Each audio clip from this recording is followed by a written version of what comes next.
بسم اللہ الرحمن الرحیم۔ السلام علیکم۔ وزیر کی جان پہ بنی ہوئی تھی، فقیر بات ہی نہیں سن رہا تھا۔ آخر طویل منت سماجت کے بعد فقیر نے سر اٹھایا۔ ہاں بول، کیا کہنا ہے؟ وزیر نے ہاتھ جوڑے اور بتانا شروع کیا کہ 1 مہینہ پہلے ہمارے بادشاہ سلامت نے اچانک دربار میں ایک سوال اچھالا کہ کامیاب کردار کے لیے تربیت زیادہ کرامت ہے یا ماحول؟ میرے ایک ہم منصب وزیر نے جھٹ سے کہا کہ عالیجا تربیت، جبکہ میں نے عجلت میں کہا جناب ماحول تربیت پر فوقیت رکھتا ہے۔ بادشاہ سلامت نے ہماری طرف رعونت سے دیکھا اور فرمایا تم دونوں کو اپنا اپنا جواب عملی طور پر ثابت کرنا ہوگا۔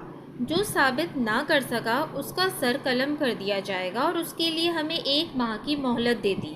ہم دونوں اپنے جواب کی عملی تعبیر تلاش کرنے میں لگ گئے۔ میں سوچ کے پاگل ہونے کے قریب تھا، مگر کچھ سمجھ میں نہیں آ رہا تھا کہ 24 دن بعد اچانک میرے ہم منصب وزیر نے میری موت کے پروانے پر گویا دستخط کرتے ہوئے دربار میں اپنے جواب کو عملی طور پر ثابت کرنے کی اجازت چاہی۔ اجازت ملنے پر اس نے دربار میں کھڑے ہو کر تالی بجائی۔ تالی بجتے ہی ایک ایسا منظر سامنے آیا کہ بادشاہ سمیت تمام اہل دربار کی سانسیں سینے میں اٹک گئیں۔ دربار کے ایک دروازے سے 10 بلیاں منہ میں پلیٹیں لیے، جن میں جلتی ہوئی موم بتیاں تھیں، ایک قطار میں خرامہ چلتی دربار کے دوسرے دروازے سے نکل گئیں۔ نہ پلیٹیں گریں اور نہ موم بتیاں بجھیں۔ دربار تعریف و توصیف کے نعروں سے گونج اٹھا۔ میرے ہم منصب نے بادشاہ کی طرف دیکھا اور بولا، حضور یہ سب تربیت ہی ہے کہ جس نے جانور تک کو اس درجہ نظم و ضبط کا عادی بنا دیا۔ بادشاہ نے میری جانب دیکھا۔ مجھے اپنی موت سامنے نظر آ رہی تھی۔ میں دربار سے نکل آیا۔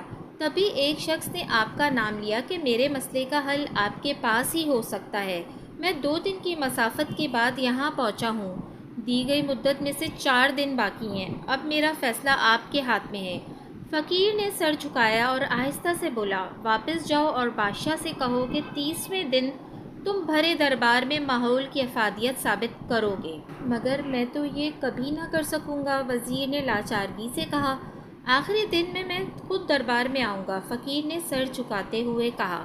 وزیر مایوسی اور پریشانی کی حالت میں واپس دربار چلا آیا۔ مقررہ مدت کا آخری دن تھا۔ دربار کھچا کھچ بھرا ہوا تھا۔ وزیر کا دل زور زور سے دھڑک رہا تھا۔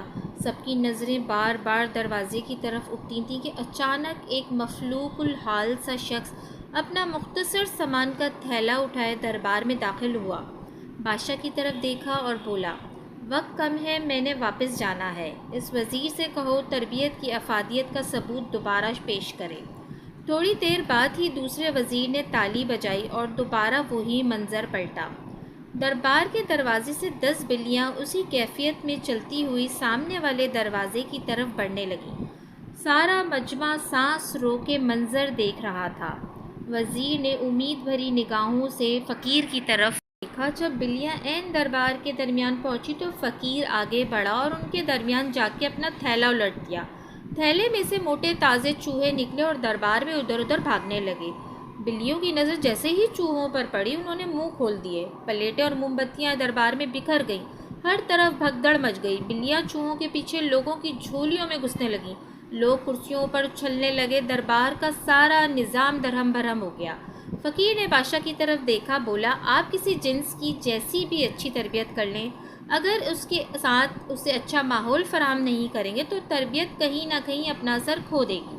اس سے پہلے کہ بادشاہ اسے روکتا، فقیر دربار کے دروازے سے نکل گیا تھا۔ اس طرح دونوں وزیروں کی جان بخشی ہو گئی، کیونکہ تربیت و ماحول یکساں ہوں تو ہی بہتری آتی ہے۔ کامیاب کردار کے لیے تربیت کے ساتھ ساتھ بہتر ماحول بے حد ضروری ہے۔ ہمارے ہاں ساری ذمہ داری استاد کی تربیت پر ڈال دی جاتی ہے۔ گھروں کا کیا ماحول ہے، اس طرف کوئی توجہ نہیں دی جاتی۔ جزاک اللہ۔